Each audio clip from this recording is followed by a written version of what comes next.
آج اگر اللہ پاک کسی کو وافر مقدار کی روزی عطا کرے، اسے کشادہ روزی عطا کرے، اس کے بیان بدلتے ہیں، اس کی زبان بدلتی ہے، اس کا مزاج بدلتا ہے، اس کا ذوق بدلتا ہے۔ اللہ پاک کسی کو کھلی روزی عطا کرے، اس کا نظام زندگی بدل جاتا ہے، وہ نمازوں کو بھول جاتا ہے، وہ مسجد کو بھول جاتا ہے، وہ خدا کی چوکھٹ کو بھول جاتا ہے، اس کے انداز بدل جاتے ہیں۔ اب تو بس محض ایک کتا پالنا ہے اور رات کے 11 بجے سونا ہے، صبح کے 10 بجے اٹھنا ہے، اس کتے کو ٹہلانا ہے اور اس کے بعد میں ننگا پن کرنا ہے۔ وہی ادھیڑ سے ایک نیکری، ایک کیپری وہ پہن کے زندگی بسر کرتا ہے، ننگ دھڑک رہتا ہے، وہ اپنے آپ کو مہذب سمجھتا ہے، عزت دار سمجھتا ہے، مالدار سمجھتا ہے، اور اسے سمجھتا ہے یہ میری زندگی کا صحیح غالب اور صحیح رخ ہے، حالانکہ غلط رویے میں پڑا ہے، غلط راستے میں پڑا ہے۔ وہی سماج میں مائیں بہنیں ہوتی ہیں، محلے کی بیٹیاں ہوتی ہیں، لیکن نہیں، اس کے گھٹنے کھلے ہوئے ہیں، جی اس کے گھٹنے کھلے ہوئے ہیں، کئی مرتبہ اس کی جانگ دکھتی ہے، وہ اسی بے حیائی کے ساتھ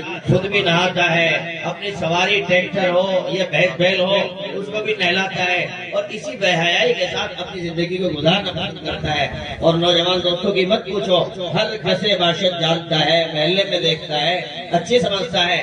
نوجوان دوست ہر گھڑی جاب کی بات ہو تو مجبوری ہم سمجھے، کسی اسکول اور کالج کی بات ہو ہم سمجھتے ہیں مجبوری ہے، لیکن نارمل حالات میں اب کسی آدمی کو فیل ہی نہیں ہوتا، محسوس ہی نہیں ہوتا۔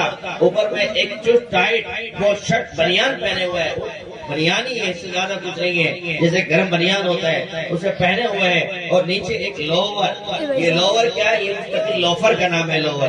یہ لوور جس میں اعضاء نظر آتے ہیں، اندرونی اعضاء جن کو چھپانے کا حکم دیا گیا ہے وہ ظاہر ہوتے ہیں، لیکن باپ کی زبان نہیں کھل سکتی، جی بھائی کی زبان نہیں کھل سکتی، گلی نکڑ کے کسی بندے کی زبان نہیں کھل سکتی، گھر کی ماں نہیں بول سکتی، بہن بیٹیاں نہیں کہہ سکتی۔ ایسا لگتا ہے جیسے زبان پر باضابطہ جادو کر دیا گیا ہو، تالا لگا دیا گیا ہو۔